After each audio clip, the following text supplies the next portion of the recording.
चलिए आज का थाली हम लगा लेते हैं। क्या बनाए हैं हम आज का थाली में।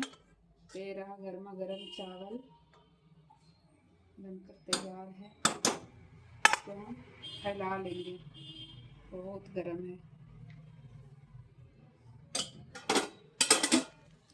और देखिए ये रहा गोभी और मटर की सब्जी,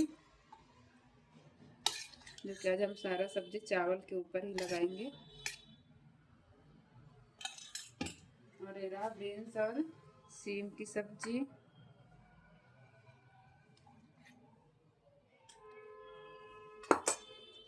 और ये रहा आलू और पालक की सब्जी।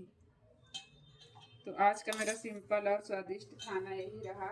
और आज हम दाल नहीं बनाए हैं क्योंकि किसी को भी दाल खाने का आज मन नहीं था, लेकिन फिर भी दाल के बिना थाली फीका फीका लग रहा है।